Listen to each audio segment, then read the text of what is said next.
Comenzamos entonces. Quiero presentarles a la doctora Armel Boriquín. Ella es doctora en Derecho por la Universidad Libre de Bruselas. Ha trabajado en el CIDE de Aguascalientes como profesora visitante. Se desempeña actualmente como investigadora en la Plaza de Cátedra CONACYT, aquí en la Flaxo, México. Publicó un libro y artículos sobre la adaptación a los cambios climáticos, la contaminación del mar por hidrocarburos, la pérdida de biodiversidad, la responsabilidad ambiental y, de manera más general, la relación entre el hombre y el medio ambiente y cómo esta relación impacta el marco regulatorio. Se enfoca sobre todo a los marcos institucionales y regionales. Sus líneas de investigación abarcan el vínculo entre derechos humanos y medio ambiente, responsabilidad por daño ambiental, y va a empezar un proyecto sobre el fenómeno de los migrantes ambientales. Bueno, quiero recibir también, estoy muy contenta, en nuestra tercera conferencia magistral, también de lujo, también es parte de nuestra maestría y especialidad en política y gestión energética y medioambiental. Gracias, Ana. No, a ti. Gracias a ti por la invitación. En materia de cambios climáticos, se habla mucho de curvas, de números, de enfoques económicos y costo-beneficio, y bueno, está muy bien, ¿no? Porque, por ejemplo, presentar la factura del cambio climático ayudó a subir el cambio climático en la agenda internacional y regional, así que, bueno, muy bien. Pero lo que les propongo ahora es tener un enfoque un poco diferente, enfocarnos más a la dimensión realmente humana del cambio climático. Y para hacerlo, les propongo hacerlo a través de los derechos humanos. Y más generalmente en el contexto que es el de esta conferencia del desarrollo sostenible, les propongo reflexionar para saber si sí o no los derechos humanos en vínculo con el medio ambiente, es decir, los derechos ambientales, pueden ayudar a reequilibrar un poco los pilares, porque se criticó mucho el concepto de desarrollo sostenible por la preeminencia que tendría el pilar económico con respecto a los pilares ambientales y sociales.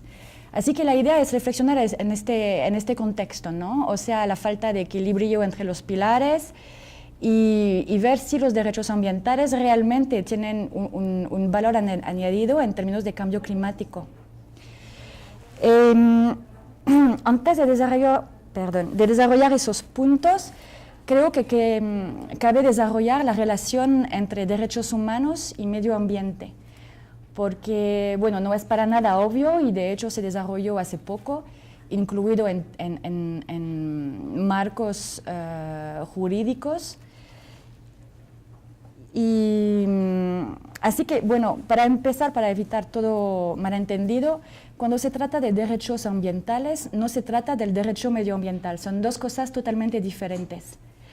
En materia de la intersección entre derechos humanos y medio ambiente, bueno, evidentemente los académicos dedicamos mucha tinta y muchas páginas sobre cómo se hace esta intersección. Para que sea claro los puntos que voy a desarrollar, les propongo una tipología. No es la tipología, es solo una manera de realmente tener presente que existen diferentes tipos de derechos ambientales. Según esta tipología, hay tres tipos de derechos ambientales: los derechos ambientales materiales, los derechos ambientales procesales y el derecho autónomo a un medio ambiente sano, equilibrado, saludable, o sea, hay muchas maneras de ponerlo, ¿no? Cuando se trata de derechos ambientales materiales, se trata de la movilización de los derechos materiales ya protegidos o en vía de protección por convenios, constituciones o acuerdos regionales, ¿no? Se puede tratar, por ejemplo, del derecho a la vida, del derecho a la salud, del derecho a la vida privada y familiar o del derecho a la propiedad privada. Los derechos ambientales procesales son otro tipo de derechos ambientales. Se distinguen generalmente como teniendo tres pilares: el acceso a la información ambiental, la participación en la decisión ambiental y el acceso a un tribunal. Esos tres pilares son interdependientes, porque si un ciudadano no tiene acceso a la información ambiental, no va a poder participar. Si un ciudadano tiene el derecho de participar, pero este derecho no se respeta, es crucial que tenga acceso a la justicia para reconocer esta violación, este no respeto del derecho a la participación o a la información. ¿Voy demasiado rápido o no? Ok. Díganme si voy demasiado rápido o al contrario demasiado lenta, ¿no? Entonces son esos dos tipos, derechos materiales, derechos procesales, y el tercero es el derecho autónomo a un medio ambiente sano, equilibrado, saludable. Bueno, con este tercer tipo de derecho,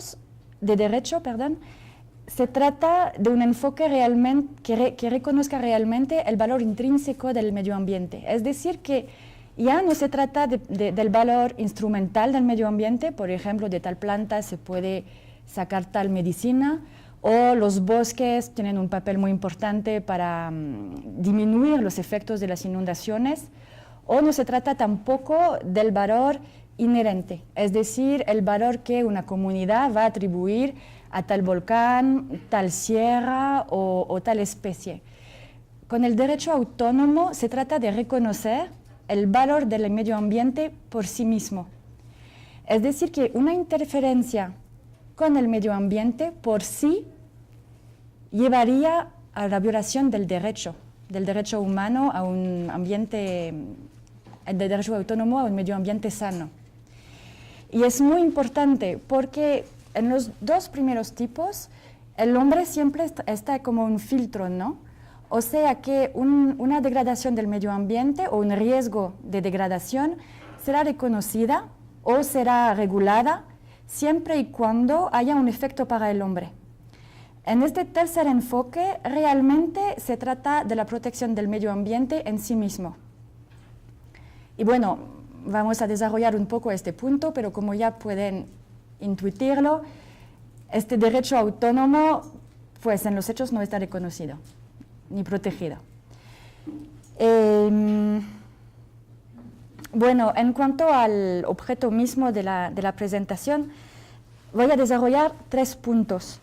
Primero voy a desarrollar 2 mecanismos que son realmente propios a la naturaleza de derechos humanos, de los derechos ambientales.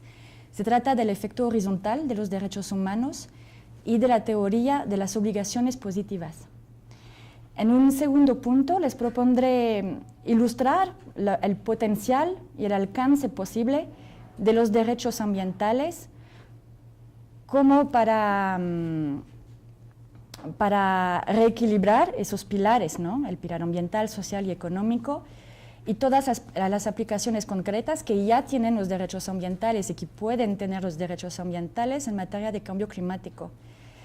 Y a manera de conclusión, voy a, nuanzar un poco todo lo que habré dicho hasta este punto para subrayar los problemas de los derechos ambientales que a veces hasta pueden ser contraproductivos en materia de derechos humanos y de protección del medio ambiente. ¿Hasta ahora está claro? ¿Sí? Bueno, perdí el cronómetro. Para empezar con las 2 especificidades de los derechos ambientales como derechos humanos.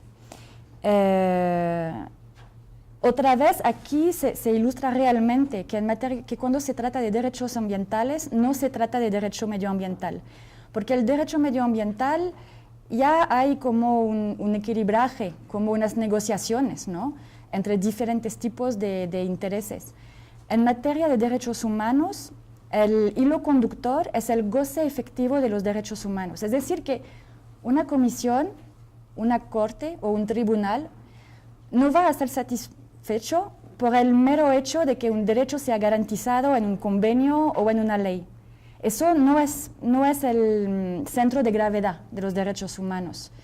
Los estados tienen que garantizar que los ciudadanos pueden efectivamente disfrutar de sus derechos humanos. De eso derivan 2 mecanismos propios a los derechos ambientales. El primero es el efecto horizontal. Y este efecto, esta dimensión, como la teoría de las obligaciones positivas, que voy a desarrollar en unos segundos, todo eso fue una creación de las cortes o de los tribunales que tienen como función interpretar y verificar que haya realmente goce efectivo de los derechos humanos. Es decir, que no es algo que fue escrito en un tratado, sino una creación, un proceso lento y a veces un poco caótico de desarrollo de toda la maquinaria, de cierta manera, de los derechos humanos. Cuando se trata de efecto horizontal, tiene que ver con los actores, o en términos jurídicos, de los sujetos de derecho. El efecto vertical es el efecto que fue reconocido al inicio de la garantía de los derechos humanos. Es decir, que hay el Estado y el ciudadano. El Estado tiene que contestar para las violaciones que él mismo o sus autoridades hacen, o sea, cómo el Estado y las autoridades interfieren con los derechos humanos de los ciudadanos. Pero muy rápidamente esta teoría mostró sus limitaciones. Y el caso ambiental es uno de esos casos, porque en materia ambiental es obvio que muchas de las violaciones no están hechas por el Estado en sí mismo o por autoridades públicas, sino por otras personas privadas. Y es ahí que va a surgir poco a poco, lentamente, la teoría de los efectos, del efecto horizontal de los derechos humanos. Concretamente, ¿qué quiere decir? Hay el ciudadano cuyos derechos fueron lesionados por la acción de otra persona privada. Puede ser una empresa, puede ser una ONG, puede ser otra persona privada. Y el Estado va a tener que contestar de esta lesión hecha por otra persona privada. O sea, realmente el efecto horizontal, de persona privada a persona privada, y el Estado tiene que contestar por esa violación. Y eso en materia ambiental es realmente esencial. Porque, por ejemplo, si pensamos en la talla ilegal, gracias, de la madera, generalmente, bueno, por lo menos en teoría, no es el Estado que va a fomentar la tala ilegal, sino que va a ser el hecho de otra persona privada. O una planta que maneja residuos peligrosos. El Estado generalmente, pues en muchos países, no maneja él mismo esta planta. Pero igual esta planta o los que van a talar ilegalmente, sí, sus acciones tienen efecto en la lesión de derechos humanos de otras personas privadas. Y la teoría del efecto horizontal de persona privada a otra persona privada permite cuestionar la responsabilidad del Estado incluido en este tipo de casos. Lo que otra vez en materia ambiental es realmente esencial, porque si el goce de los derechos humanos se limitaría a lo que hace el Estado, pues el alcance sería muy limitado, ¿no? Así que esto es el primer mecanismo de los derechos humanos que está sumamente importante en materia ambiental y climática. El segundo es la teoría de las obligaciones positivas. Aquí otra vez todo tiene que ver con la obligación de los estados en garantizar el goce efectivo de los derechos humanos garantizados en convenciones o constituciones. ¿Aquí de qué se trata? Un ciudadano sufre una lesión con un derecho humano. Un ejemplo muy simple es la libertad de expresión. Por ejemplo, un grupo que quiere marchar, por ejemplo, en defensa del derecho al aborto. El Estado no interfiere, no va a prohibir esta marcha, pero no va a hacer nada con respecto a un grupo que en reacción a esta marcha, un grupo contra el aborto, va también a organizar una marcha el mismo día, en el mismo lugar, y resulta que todos terminan peleando, policía, etcétera, ¿no? La teoría de las obligaciones positivas es que el Estado no puede solamente no prohibir o no interferir, tiene que garantizar que va a adoptar las medidas legales o administrativas que van a permitir el goce real de los derechos humanos. En este ejemplo, va a organizar la marcha en reacción, la va a organizar en otro barrio, o la va a organizar otro día. O sea, no sé si queda bien claro la diferencia entre obligaciones negativas, no interferir, y las obligaciones positivas de realmente adoptar todas las herramientas que permitan un goce efectivo. Y eso en materia ambiental es sumamente importante, Por ejemplo, pongamos que una planta que maneja residuos peligrosos explote y el Estado puede decir, pues yo no hice nada, yo no interferí. Pero aquí la Corte o el Tribunal o la Comisión dirá, no, no, no, un minuto. Aquí tu Estado o tu autoridad pública tenías que realmente adoptar las medidas para garantizar que esta planta no explote. Y en materia ambiental es sumamente importante porque el Estado, cuando es que adopta medidas, tiene también que garantizar que estas medidas, que esas leyes, reglamentos, que las tareas de supervisión sean realmente hechas. Y eso en materia ambiental es realmente esencial, porque la mayoría de los problemas es de este tipo. O sea, cuando el Estado no cumple con su papel, no adopta las medidas que tenía que adoptar. Y otra vez, realmente, concretamente. Porque generalmente cuando se habla de derechos humanos o de derechos ambientales, se percibe como si fueran algo, ¿cómo decir?, abstracto, ¿no? O sea, un deseo, por favor, respeten los derechos humanos. Y no, o sea, no. Las obligaciones de los estados van realmente mucho más allá, mucho más allá.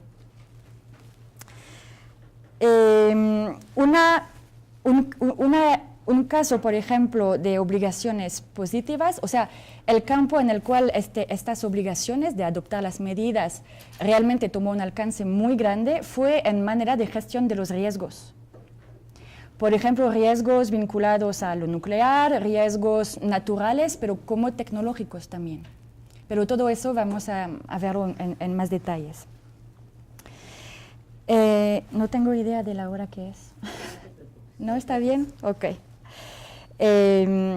Les propongo, bueno, ahora que hemos visto el alcance de los derechos ambientales, o sea, el potencial de los derechos ambientales, les propongo pasar al segundo punto, es decir, ver más concretamente cuáles derechos pueden ser movilizados en materia de cambio climático y cuál es realmente el alcance de esos derechos. Les propongo empezar con el derecho al agua. En el contexto de los cambios del cambio climático, bueno, no sé jamás si decir el cambio climático o los cambios, yo prefiero los cambios climáticos, ¿no? Porque tienen varias formas, pero bueno, aparte. El derecho al agua es un derecho esencial en materia de cambio climático, sobre todo en un país como México, donde ya hay regiones que sufren de la escasez de agua, ya hay conflictos socioambientales con respecto al agua. Y en este respecto, la Comisión Nacional de Derechos Humanos ya movilizó los derechos ambientales en materia de escasez de agua. Eso pasó en 2012, si no me equivoco, sí, 2012, con el acueducto Independencia. Y ya la Comisión Nacional de Derechos Humanos estableció toda una serie de obligaciones a cargo del Estado en materia de gestión del agua, pero también de distribución equitativa. Y esto, bueno, creo que ni hay que argumentarlo mucho, ¿no? O sea, este tipo de problemas con el cambio climático, esos problemas van a multiplicarse y van a tomar una importancia sumamente importante. Así que ya aquí hay una línea en la cual los derechos ambientales pueden jugar un papel en materia de cambio climático, pero también en materia de equilibraje entre los aspectos económicos, ambientales y sociales. Porque en esta recomendación de 2012 es precisamente lo que la Comisión desarrolló mucho, o sea, la necesidad de equidad. Y eso, otra vez, equidad no es un deseo abstracto, no es un requerimiento para ser lindo, ¿no? Sino que realmente el Estado tiene que cumplir con su función de distribución equitativa para no solo solucionar conflictos, sino más allá, para evitar los conflictos. Bueno, otra vez me van a decir, bueno, está bien lindo, pero eso es teoría, ¿no? Y eso lo vamos a hablar en el tercer punto, en los límites.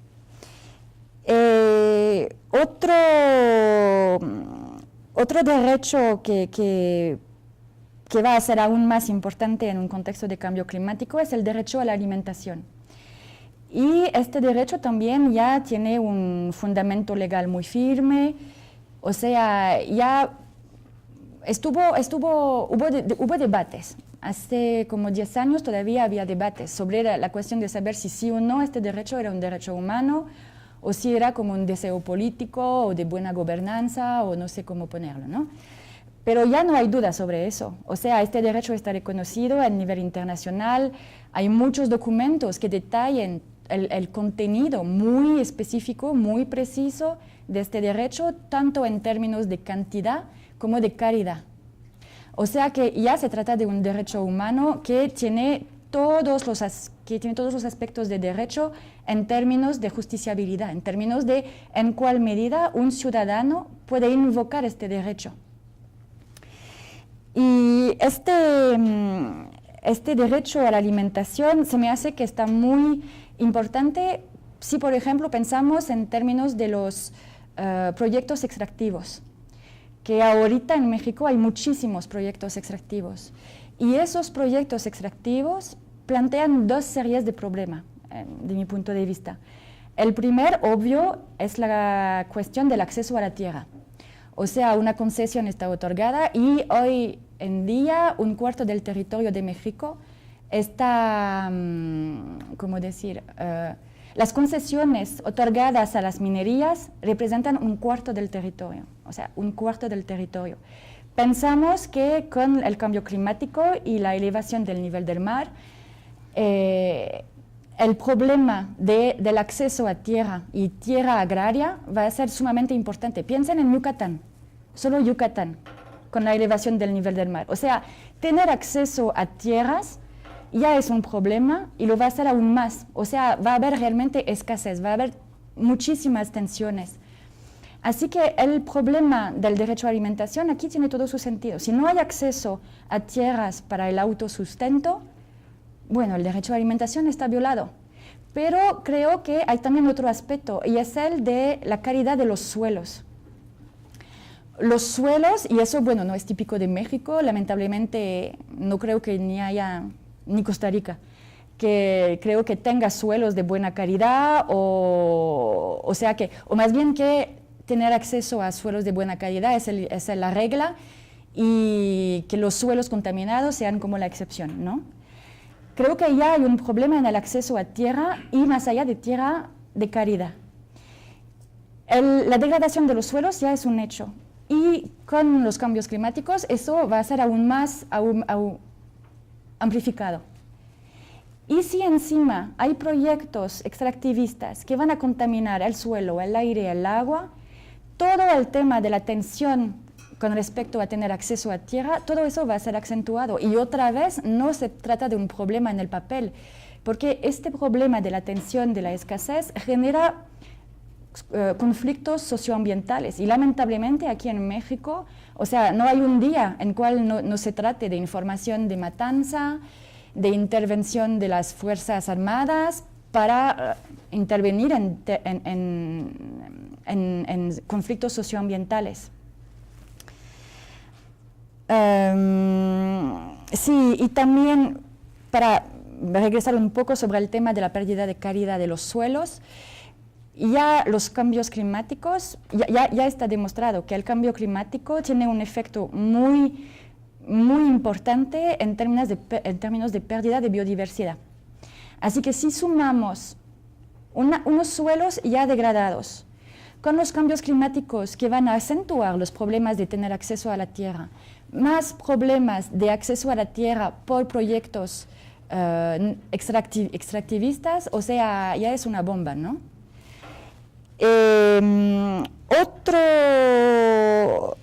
Otro derecho, y ahí se trata más de todos los derechos en términos de las obligaciones positivas en materia de gestión de los riesgos. Aquí creo que todos nos acordamos de Fukushima, ¿no? Y o sea que, por ejemplo, instalar una planta de tratamiento, de confinamiento de residuos peligrosos en una zona donde ya se sabe que va a haber más y más inundaciones, que va a haber más y más huracanes. O sea, las obligaciones del Estado ahora tienen sí o sí que tomar en cuenta el cambio climático en cuanto a los riesgos que va a plantear. Y aquí no quiero estigmatizar a México. Por ejemplo, en el país donde vengo, en Francia, por ejemplo, se instalan edificios de habitación sociales, o sea, para la gente que no puede comprarse o rentar en otras zonas. ¿Y dónde vamos a instalarlos? Pues en zonas que van a ser inundadas. Muy buena idea. O también aquí se plantea el problema de todas las instalaciones que fueron instaladas ya hace 20 años, cuando todavía no había conciencia de que sí, va a haber más y más huracanes, va a haber más y más inundaciones. Y o sea que es realmente un problema muy importante en su alcance en términos de políticas públicas, porque no se trata solo de lo que va a ser instalado, sino de lo que fue instalado. Y aquí otra vez los ciudadanos, a través de los derechos humanos, tienen las palancas necesarias para asegurarse de que las políticas públicas tomen realmente en cuenta los cambios climáticos. Y creo que eso es el mensaje más importante, es que a diferencia de quizás otros mecanismos que quedan muy opacos o en cuales los ciudadanos no tienen acceso directo, en materia de derechos humanos es la posibilidad para el ciudadano de directamente tener acceso a una comisión o a un tribunal o una corte. O sea, hay un vínculo directo, es una ruta directa. Bueno, después si las recomendaciones o si las sentencias están respetadas, bueno, obviamente es otro tema, ¿no? Y eso no es solo en México, sino en todos los países. Otro derecho que puede ser movilizado o más bien un conjunto de derechos, es el de los pueblos indígenas. Y este conjunto de derechos aquí en México es sumamente importante. Porque, por ejemplo, si vemos la recomendación de la Comisión Nacional de Derechos Humanos en el caso Wirikuta, en San Luis Potosí. Aquí se trataba de concesiones mineras otorgadas en zonas que eran territorios tradicionales de los pueblos indígenas. Concretamente, en un contexto de cambio climático, ¿cuál puede ser el alcance o sea, la dimensión adicional, ¿no?, de este tipo de problemas? Pues ya lo hablamos, el problema del acceso a la tierra, el problema de la contaminación. Y esos derechos van mucho más allá de los aspectos económicos. Se trata de derechos sociales, se trata de derechos ambientales, se trata de pueblos indígenas que tienen una cosmovisión diferente y que el Estado, que lo quiera o no, tiene que respetar. El Estado tiene que garantizar, a través de las obligaciones positivas, que ni él, ni las autoridades públicas, ni otra persona privada, es el efecto horizontal, va a interferir con este conjunto de derechos. Y aquí se trata de la supervivencia misma de los pueblos indígenas. O sea, pueblos ya vulnerables, que ya sufren de discriminación, de problemas estructurales, que encima van a ser aún más amenazados por los efectos de los cambios climáticos. Pero aquí ellos mismos tienen esos derechos, ellos mismos tienen esta ruta, ellos mismos tienen a su disposición todos los mecanismos de los derechos ambientales para hacer valer, para reequilibrar, para modificar las políticas públicas. Bueno, ahorita vamos a ver que a veces puede ser contraproductivo, pero bueno. Otras ilustraciones. Hay el derecho a la salud, que a veces, hasta si no está reconocido tal cual en un convenio o en una constitución, está garantizado a través del derecho a la vida privada y familiar. Porque generalmente lo que pasa es que en materia ambiental, ¿cómo decir? Cuando una corte o un tribunal o una comisión va a analizar los efectos de una contaminación o de un desastre natural o tecnológico en materia de salud, es una cuestión de nivel de gravedad. O sea que hasta un cierto nivel de gravedad el asunto va a caber abajo del tema del derecho a la vida privada y familiar. Si es más grave, será el derecho a la vida. Pero si los derechos, si las autoridades que interpretan y garantizan los derechos humanos se hubieran limitado al derecho a la vida, el alcance de los derechos ambientales hubiera sido muy restringido. porque, bueno, por suerte, todas las contaminaciones o todos los desastres no conducen siempre a muerte. Hay muchísimos casos de enfermedades crónicas, y para poder recibir esos tipos de casos, las instituciones desarrollaron una especie de entrada para el tema de la salud en el derecho a la vida privada y familiar. Y en un contexto de cambio climático, este asunto es sumamente importante porque ya se estableció que el cambio climático está amplificando problemas de salud pública. Por ejemplo, enfermedades que habían desaparecido ya están reapareciendo por condiciones climáticas que cambian, por ejemplo, por la humedad o al contrario por la sequía, o por la sequía. O sea, hay todo un conjunto de enfermedades que van o a reaparecer o a aparecer en lugares donde antes no estaban, o que van a ser amplificados, ¿no? Así que aquí también el derecho a la salud tiene un papel muy importante, y aquí otra vez los ciudadanos o grupos de ciudadanos pueden apoyarse sobre este derecho a la salud para cuestionar, para poner en juicio la legitimidad o la legalidad de políticas públicas. La última ilustración de la movilización de los derechos humanos, me gustaría hablar un poco del caso de los migrantes ambientales. O sea, aquí se trata de personas que de manera forzada, obligatoria, tienen que desplazarse, o para tener acceso a agua, o para tener acceso a alimentación, o para huir de situaciones ambientales realmente catastróficas. Y eso, bueno, pasa en México, pero pasa también en Europa. Hay muchísimos casos de zonas industriales que se volvieron realmente hostil a la vida humana. Y, o sea, se trata de todas esas personas que de manera obligatoria tienen que desplazarse. Y eso creo que es un fenómeno que ya existe, lamentablemente, pero que va a amplificarse de manera muy obvia con el cambio climático. Otra vez, por ejemplo, ya mencioné la elevación del mar en Yucatán, pero podemos pensar en los huracanes, y lamentablemente la actualidad reciente lo demuestra. O sea, hay personas que se quedan sin nada, que sus tierras ya se volvieron hostiles, ya no pueden quedarse donde estaban, pero hay también los efectos un poco más perversos, ¿no? Como por ejemplo la pérdida de biodiversidad. Eso es un fenómeno mucho más lento. No hace los títulos en los periódicos, ¿no? No se habla mucho de eso, pero la pérdida de biodiversidad, este fenómeno lento, sí está impactando, y ya hay comunidades. Ya hay comunidades que no pueden más vivir de la pesca, que ya no pueden más vivir de la agricultura, que ya no pueden tener ganado. Y por eso les voy a hablar de un caso que conozco, ¿no? Cerca de Aguascalientes hay una municipalidad que se llama San José de Gracia, hay una presa. Y ahí los efectos de los cambios climáticos ya se hacen sentir. Y este año, por primera vez, hubo mucho ganado que se murió, muchísimo. Y son comunidades muy vulnerables.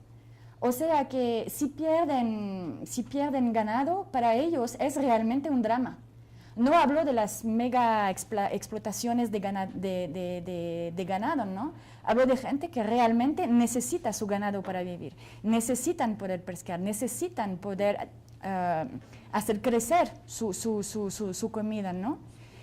Eso ya está pasando, y de hecho en esta comunidad, por ejemplo, que se llama Tecongo, en esta comunidad ya varias personas dijeron, bueno, ya se volvió hostil aquí.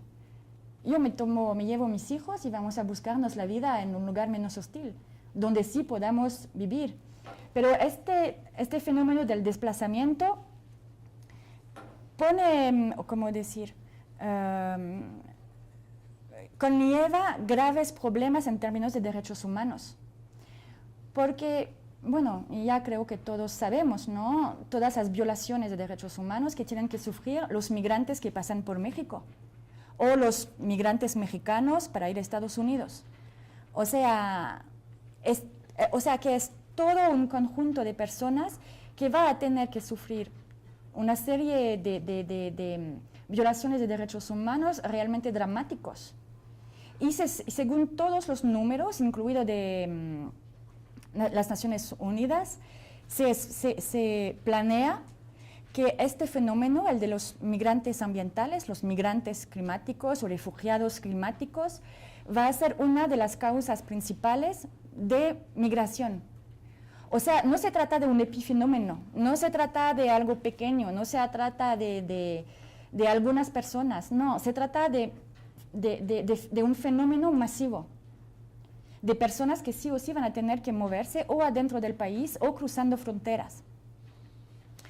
Y este fenómeno tiene una dimensión adicional si pensamos en términos en el caso de los pueblos indígenas, porque los pueblos indígenas tienen una relación muy especial con el territorio para todos los aspectos culturales. O sea que tener que irse no es algo, ¿cómo decir? Eso. Gracias. Se trata realmente de una pérdida que va a poner en riesgo la existencia misma de un pueblo indígena. Ahora les propongo pasar al tercer punto, que es el caso, bueno, porque ya no es como si estuviera diciendo que los derechos ambientales son la solución ideal, ya no se preocupen, que los derechos humanos van a arreglar todo, ¿no? Pero lamentablemente no es el caso. Y, o sea que los derechos humanos como cuadrícula para prevenir y corregir situaciones que resultan del medio ambiente, o sea, de la degradación del medio ambiente o del cambio climático, eso no es la panacea. Y de hecho a veces puede ser algo realmente contraproductivo con efectos negativos, de manera un poco contraintuitiva, ¿no? Por ejemplo,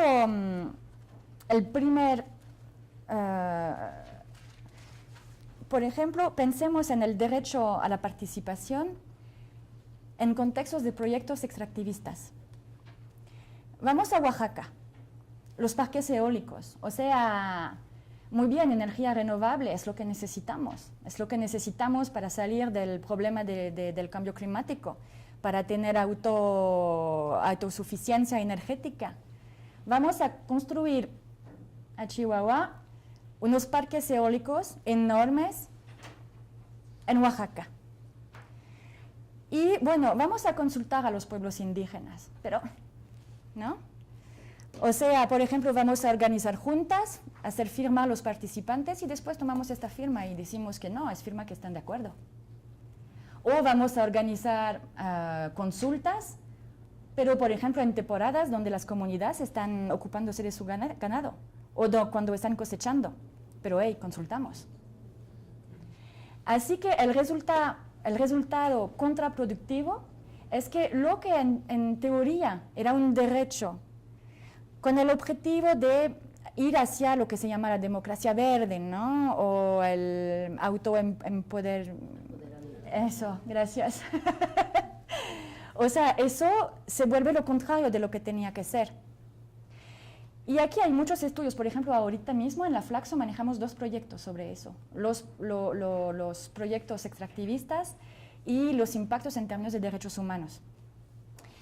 Y personalmente no creo que el problema sea el derecho a la consulta. Creo que el problema más bien tiene que verse con las deficiencias en la implementación de este derecho.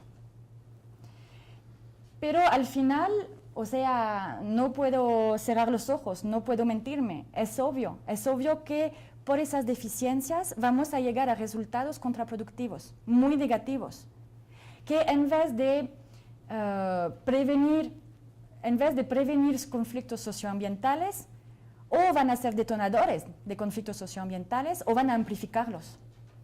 O sea, eso va tan lejos que los pueblos indígenas, ahorita hay todo un movimiento que reivindica el derecho a la no consulta. O sea, imagínense, hay en instituciones internacionales, regionales, nacionales, se pelea para que los pueblos indígenas tengan el derecho de ser consultados, y al final es que los pueblos indígenas dicen, no, ¿saben qué? No, Dado lo que eso nos hace, preferimos tener el derecho de no ser consultado. O sea que, al infine, que el derecho a la no consulta sea como un derecho de veto, porque a la fecha no lo es. O sea, a la fecha, la consultación de los pueblos indígenas, y eso también es una nuancia, pero una nuancia muy importante, que un pueblo indígena o una comunidad o un grupo de ciudadanos sea consultado, no quiere decir que tienen veto. No quiere decir que van a poder frenar el proyecto. O sea, hasta en el nivel internacional hay debates sobre eso, porque el derecho a la consulta de los pueblos indígenas fue reconocido en varios instrumentos que se dicen de soft law, o sea, que no son convenios, sino que son declaraciones, ¿no? Y hay debates, o sea, hay unos rapporteurs en materia de derechos de los pueblos indígenas que dicen, sí, yo pienso que sí es un veto. Pero 2 años después, a otro rapporteur que dice, no, yo creo que no. Cuando se negocian los textos, hay unos estados que dicen, oye, nosotros vamos a firmar, pero cuidado, que evitamos cualquier malentendido, no es un veto.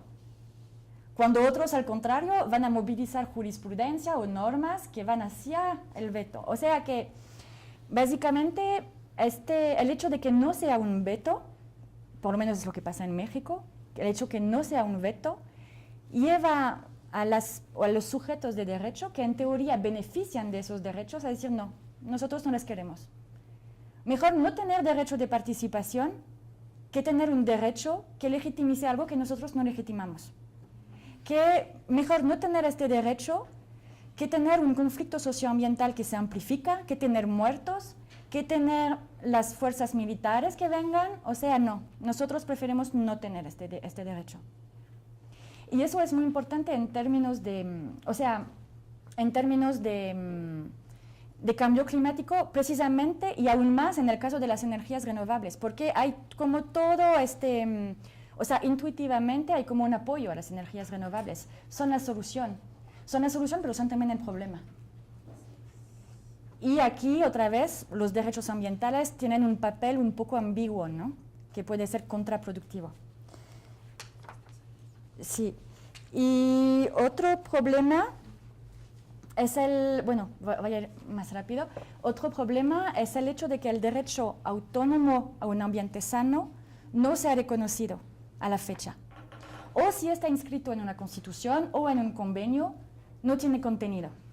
O sea que sí, está muy lindo. En la constitución hay el derecho al medio ambiente sano, muy bien. Somos muy progresistas. Queridos ciudadanos, pueden dormir en paz, tienen el derecho a un medio ambiente sano. Pero el día que un ciudadano ve frente a una comisión o un tribunal o una corte, lo que va a pasar es que el tribunal o la corte o la comisión va a decir, esperen, ¿qué es este derecho? ¿Cuál es su contenido? ¿Y contra quién? O sea que lo que va a pasar es que al final creo que esto también es contraproductivo. O sea, tener la simbólica de este derecho, del reconocimiento del valor intrínseco, pero al final, en realidad, concretamente, este valor intrínseco que tiene el potencial, ¿no?, de salir de un modelo de desarrollo económico un poco, ¿cómo decir? Cuadrado. El reconocimiento de otros modelos de desarrollo, el reconocimiento de otros. O sea, hasta el rechazo del concepto de desarrollo. Hay muchos pueblos indígenas que rechazan por sí el concepto de desarrollo, porque ellos no ven un sistema lineal, sino un sistema cíclico. O sea que todo el potencial se queda aquí, porque o no hay el reconocimiento en el texto, o cuando lo hay, lo que va a pasar es que en realidad no hay. Y eso, por ejemplo, pasó en Francia. Cuando hubo muchos debates, todo, ¿no?, o sea, mucha atención pública sobre el reconocimiento en la Constitución francesa del derecho al medio ambiente sano. Lo que pasó cuando este derecho llegó a tribunales es que los tribunales empezaron a cortar este derecho, diciendo, bueno, hasta la coma sí, puedes venir frente de nosotros. De la primera coma a la segunda, no es justiciable. A partir de la segunda coma hasta el primer punto, bueno, así podemos ver, ¿no? O sea, se trata de un problema real y lo del poder simbólico que puede ser contraproductivo. Para terminar, otro problema de los, bueno, hay otros, ¿no? Pero no puedo verlos todos. Un problema muy importante es el del tiempo. O sea, concretamente cuando se plantean problemas de protección del medio ambiente amplificados por el cambio climático o problemas típicamente de cambio climático, lo que pasa es que todos esos procesos, ir frente a un tribunal, una comisión o una corte, toma muchísimo tiempo. Y a veces eso no cuadra. A veces eso no cuadra frente a riesgos inminentes y riesgos de daños a veces irreversibles. O sea que eso también es un problema que hay que tomar en cuenta. Pero quería terminar sobre una nota positiva. Así que eso está cambiando poco a poco. O sea que los tribunales, las cortes, las comisiones ahora están más y más dispuestas a otorgar medidas cautelares que antes. Antes se atribuían este tipo de medidas en términos de derechos sociales políticos, pero no se atribuían en materia ambiental. Y ahora más y más se están atribuyendo este tipo de medidas. Y un ejemplo muy reciente es del 29 de septiembre. La Comisión Interamericana de Derechos Humanos otorgó medidas cautelares para un grupo, una comunidad que viene de Guatemala, que ahorita, no sé, casi no se habla de eso. Es una comunidad de Guatemala de la Laguna Grande, que fueron rechazados por fuerzas militares de su territorio y vinieron en México, ahorita están en Campeche. Y la Corte les otorgó medidas cautelares. Y en este caso la dimensión ambiental, pues creo que ilustra muy bien lo de la ambivalencia, ¿no? Porque de un lado las fuerzas militares intervinieron para hacer cumplir una sentencia emitida en Guatemala sobre el fundamento que esta comunidad vivía en una reserva natural. Así que hubo todo un proceso legal, esta comunidad perdió y tuvieron que huir, o sea, no hay otra palabra, tuvieron que huir hacia México. Y aquí la Comisión Interamericana les otorgó medidas cautelares obligando al Estado de Guatemala a ya proporcionarles comida, agua, escuela para los niños, pero creo que este caso ilustra también un poco el doble discurso, ¿no? Porque en teoría estas comunidades fueron rechazadas por estar ubicadas en una reserva natural, pero hay muchas voces críticas que dicen que de hecho pues lo que se busca es tener el terreno libre para extracción de petróleo, para el narcotráfico y para el ganado. O sea, yo la verdad no soy de allá, no sé, ¿no? Pero bueno, creo que este caso ilustra muy bien esta ambivalencia y el papel de los derechos humanos, que a veces puede ser también contraproductivos. Así que finalmente no termino sobre una nota tan positiva, pero muchas gracias por su atención.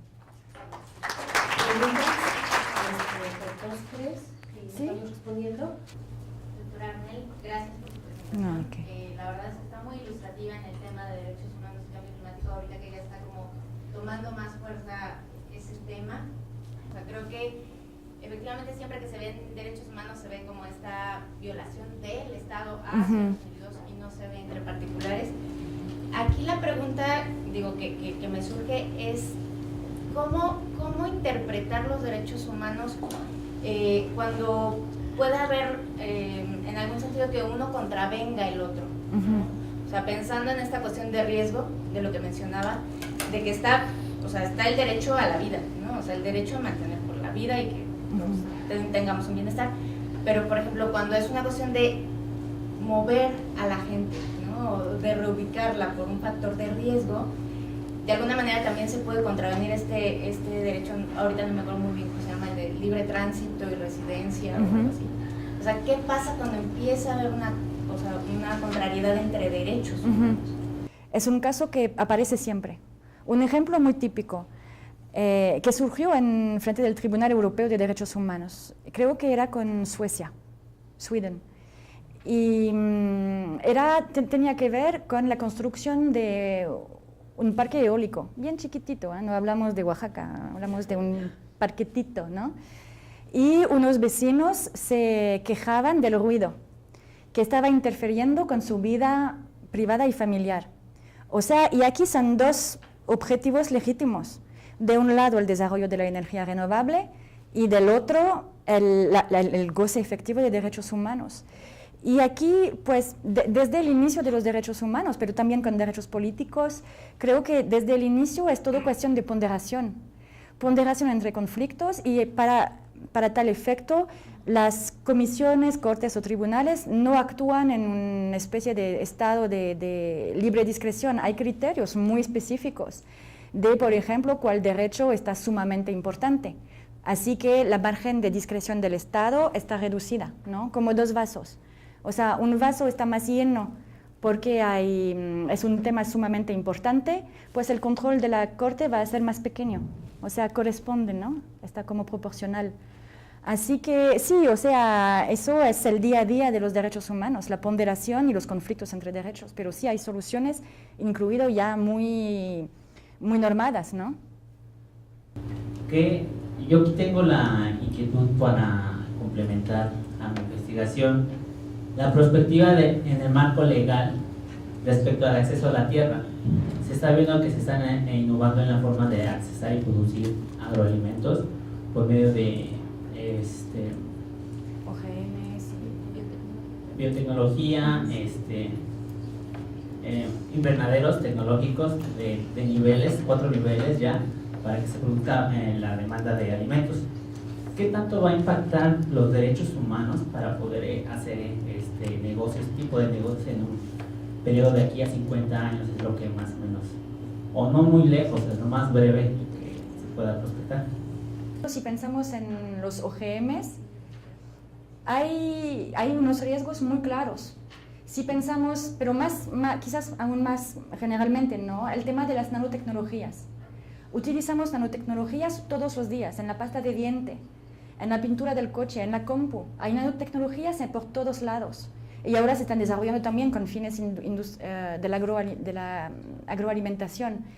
Y creo que todo este tema va a ser abarcado a través del prisma de la gestión de los riesgos. Y aquí, a través, aún más específicamente, de la aplicación de los principios que ya existen y ya fueron aplicados para otras cosas, como por ejemplo los asbestos, ¿no? O sea, de mi punto de vista, los OGMs ahora, bueno, podemos cortar el video. De mi punto de vista, ya ni se trata de principio de precaución, sino de principio de prevención. O sea que hay riesgos que ya fueron documentados. Así que creo que todo esto va a impactar, como decir, que los derechos humanos y los derechos ambientales ya están como tratando de forzar la puerta de este tema. Y eso pasa mucho en el Tribunal Europeo de Derechos Humanos.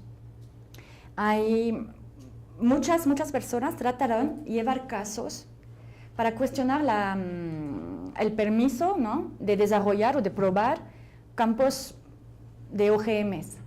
Y hasta la fecha el tribunal siempre ha cerrado la puerta, diciendo que se trataba de un problema de pérdida de biodiversidad o de protección del medio ambiente en sí mismo, lo cual otra vez no está reconocido. Así que que el tribunal dijo, bueno, lo siento, pero eso no lo puedo decidir.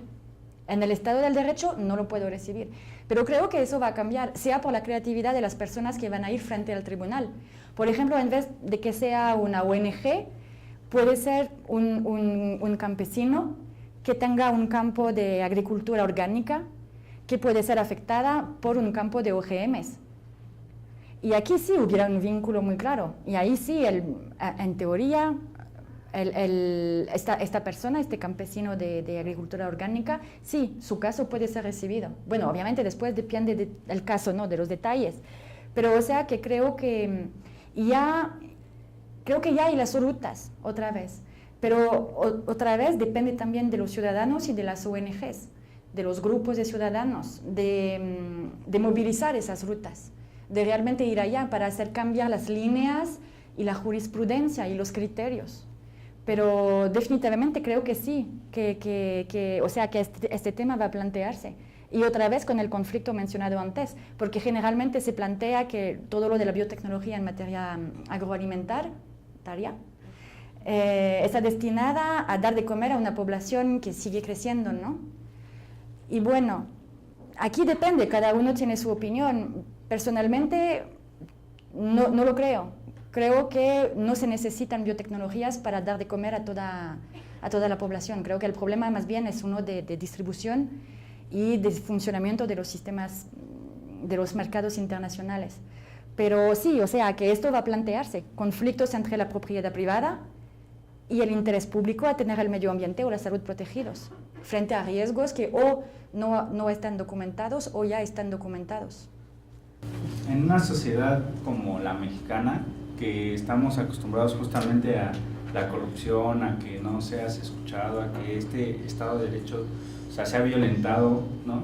Y que de repente se dicen, no quiero hablar mucho el tema, por ejemplo, del debido proceso, ¿no? Que llegas y resulta que tiene más derechos quien agrede a la víctima.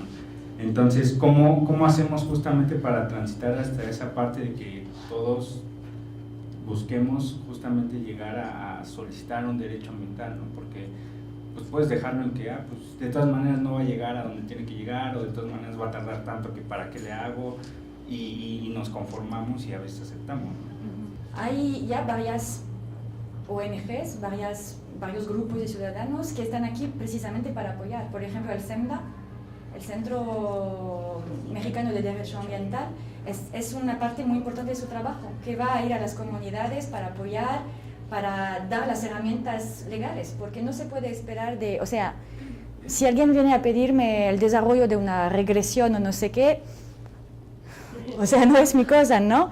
Y de la misma manera no se puede esperar que alguien que no sea jurista pueda tener en mente todo el panorama cuando los propios abogados a veces estamos medio perdidos, ¿no? Pero creo que sí, hay ONGs que están aquí para apoyar, para dar esas herramientas, ¿no? Y bueno, los problemas estructurales no tengo poción mágica, pero